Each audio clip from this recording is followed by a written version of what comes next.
India में कुछ सवाल बवाल पैदा कर सकते हैं। रसगुल्ला उड़ीसा से है या वेस्ट बंगाल से? शाहरुख बेटर है या सलमान?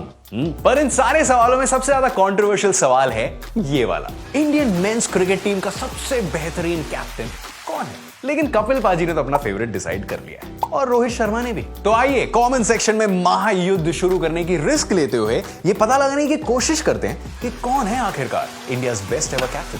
इसका जवाब ढूंढने का सबसे सिंपल तरीका है स्टैटिस्टिक्स खोलकर देखना, लेकिन statistics comes with conditions of lie, क्योंकि स्टैट्स जितना सच बताते हैं उससे ज्यादा छुपाते भी हैं।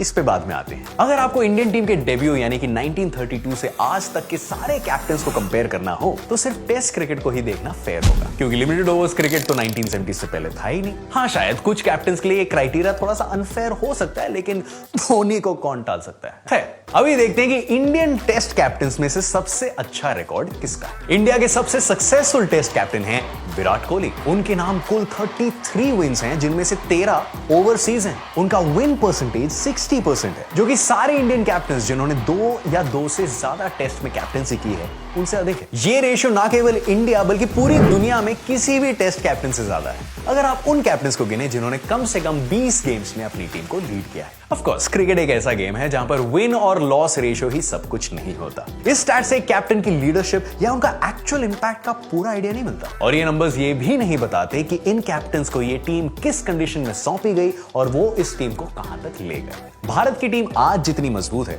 हमेशा इतनी मजबूत नहीं थी। फॉर एग्जाम्पल, जब मंसूर अली खान पटौडी 1962 से 1970 तक इंडियन टेस्ट टीम के कैप्टन थे, तब केवल एक मैच जीतना भी शायद आज की टीम की सीरीज विन के बराबर है।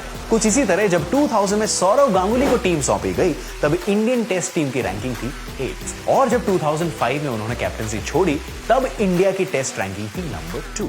इनफैक्ट इंडिया को टेस्ट रैंकिंग के टॉप पे ले जाने वाले कैप्टन तो महेंद्र सिंह धोनी थे। तो ये सारा कॉन्टेक्स्ट एक simple win to loss ratio से आप नहीं समझ सकते। यहां पे एक चुनौती आती है कि इस इनटैंजिबल वैल्यू ऑफ कॉन्टेक्स्ट को हम कैसे मेजर करें। ये है आरपाड ईलो, हंगरी के एक फिजिक्स प्रोफेसर, जिन्होंने चेस प्लेयर्स को रैंक करने के लिए एक बहुत ही इंटरेस्टिंग तरीका ढूंढा था। इसे कहते हैं ईलो रेटिंग सिस्टम। जब इन्होंने रेटिंग बनाई तो उन्होंने बोला ईलो रख लो। I thought my jokes were bad. अगर इसी सिस्टम को क्रिकेट में हम इस्तेमाल करें तो हम इस बात की भी वैल्यू असाइन कर सकते हैं कि एक कैप्टन को किन सर्कमस्टांसेस में एक टीम सौंपी गई थी। 2018 में एक स्पोर्ट्स जर्नलिस्ट देवशीष फुलोरिया ने कुछ ऐसा ही किया। सबसे पहले उन्होंने हर टीम को एक कॉमन नंबर दे दिया। जब भी कोई टीम मैच जीतती तो उसमें कुछ पॉइंट्स ऐड हो जाते, और अगर वो टीम हारती तो कुछ पॉइंट्स डिडक्ट हो जाते। पर इसमें ट्विस्ट ये है कि एक हार और एक जीत के आपको कितने पॉइंट्स मिलेंगे, ये इस पे डिपेंड करता है कि आपके टोटल पॉइंट्स आपके ओपोनेंट से कम हैं या ज्यादा। तो अगर आप अपनी से कम पॉइंट्स वाली टीम को हराते हैं तो आपको कुछ ही पॉइंट्स मिलेंगे, लेकिन अगर आप अपने से ज्यादा पॉइंट्स वाली टीम को हराते हैं तो आपको कई ज्यादा पॉइंट्स मिलते हैं। फॉर एग्जाम्पल, अर्ली 1980s में वेस्ट इंडीज के पास इंडिया से ज्यादा ईलो पॉइंट्स थे क्योंकि वो ज्यादा स्ट्रॉन्गर टीम थी। तो अगर उस समय इंडिया वेस्ट इंडीज को हराती तो इंडिया को कई ज्यादा पॉइंट्स मिलते कंपेयर टू आज, जब इंडिया के पास वेस्ट इंडीज से कई ज्यादा ईलो पॉइंट्स हैं। जब धोनी ने कोहली को 2014 में टेस्ट कप्तानी सौंपी तब इंडिया के पास थे 1488 ईलो पॉइंट्स, जो कि एवरेज से थोड़ा कम था। और कोहली की कैप्टनसी के पीक में जब इंडिया ने श्रीलंका को 3-0 हराया तब टीम के पास 1641 पॉइंट्स थे, जो किसी भी समय पे इंडियन क्रिकेट टीम के पास नहीं रहे। दूसरी ओर यह भी माना जाता है कि सौरव गांगुली की लीडरशिप के अंडर ही इंडियन क्रिकेट टीम के पास वो फायर इंस्टिंक्ट और किसी को भी हरा देने वाला जुनून पैदा हुआ। कोहली की ही तरह सौरव गांगुली को भी एक वीक टीम मिली थी जिनके पास सिर्फ 1411 ईलो पॉइंट्स थे।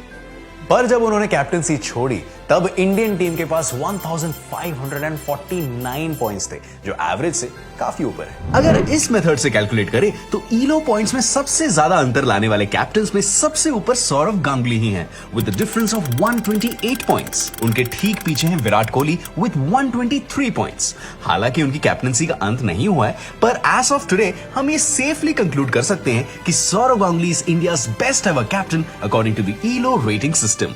उन्होंने ना केवल अपने समय में इंडियन टीम को बेहतर बनाया बल्कि आगे आने वाली कई सालों के लिए एक यंग, बोल्ड और वेल राउंडेड टीम की नींव रखी।